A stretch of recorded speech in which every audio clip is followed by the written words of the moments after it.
Hi friends, ఎలా ఉన్నారు?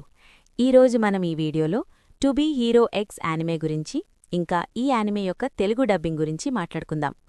ఈ యానిమే ఒక చైనీస్ ఒరిజినల్ యాంథాలజీ యానిమే. ఎటువంటి కామిక్ని కానీ గేమ్ని కానీ బేస్ చేసుకుని తీసింది కాదు. సీజన్ 1లో మొత్తం 24 ఎపిసోడ్స్ ఉన్నాయి. ప్లాట్ విషయానికొస్తే ఈ యానిమే ప్రపంచంలో ప్రజలు ఎవరిపై ఎక్కువ నమ్మకం పెట్టుకుంటారో వారు ఒక సూపర్ హీరో అవుతారు. ఎంత ఎక్కువ మంది వారిపై నమ్మకం పెట్టుకుంటారో అన్ని ట్రస్ట్ పాయింట్స్ వస్తాయి. ఎవరి ట్రస్ట్ పాయింట్స్ వారికి వారి చేతిపై చూపిస్తుంది. స్టార్టింగ్ ఎపిసోడ్లోనే హీరో నైస్ సూసైడ్ చేసుకుంటాడు. అందుకని నైస్ లాగే ఉన్న లిన్ లింగ్ని నైస్ స్థానంలో రీప్లేస్ చేస్తారు. ఇప్పుడు ప్రజలందరూ నైస్ స్థానంలో ఉన్న లిన్ లింగ్ని అభిమానిస్తున్నారు కాబట్టి లిన్ లింగ్కి ట్రస్ట్ పాయింట్స్ పెరగడమే కాకుండా స్ట్రాంగ్ కూడా అవుతాడు. కానీ ఈ స్టోరీ కేవలం లిన్ లింగ్తో ఆగిపోదు. ఈ anime different time lines jump చేస్తూ టాప్ 10లో ఉన్న అందరూ హీరోల స్టోరీస్ని కవర్ చేస్తుంది. కాబట్టి ఎపిసోడ్స్ అయ్యే కొద్దీ కొత్త క్యారెక్టర్స్ వస్తూనే ఉంటాయి. 1 to 4 ఎపిసోడ్స్లో లిన్ లింగ్ స్టోరీ ఉంటుంది. 5 to 7 ఎపిసోడ్స్లో ఈ సోల్ స్టోరీ ఉంటుంది. 8 to 10 ఎపిసోడ్స్ అయితే లక్కీ సయాన్ స్టోరీ ఉంటుంది. 11 ఇంకా 12 ఎపిసోడ్స్లో క్వీన్ స్టోరీ చూపిస్తారు. 13, 14లో లోలీ స్టోరీ ఉంటుంది. 15 ఇంకా 16 ఎపిసోడ్స్లో ఘోస్ట్ బ్లేడ్ యొక్క స్టోరీ ఉంటుంది.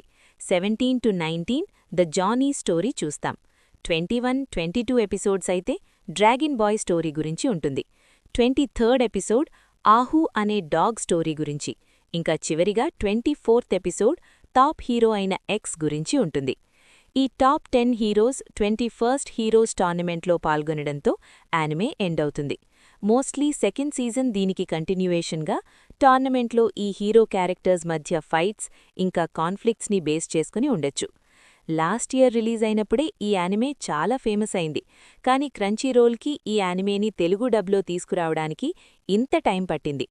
యానిమేషన్ విషయానికొస్తే ఈ యానిమే 2D మాత్రమే కాదు, 2D ఇంకా 3D బ్లెండర్ చేసిన యానిమేషన్. అలా అని క్వాలిటీలో ఎటువంటి కాంప్రమైజ్ అవ్వదు. సిరీస్ మొత్తం హై క్వాలిటీ యానిమేషన్ ఉంటుంది.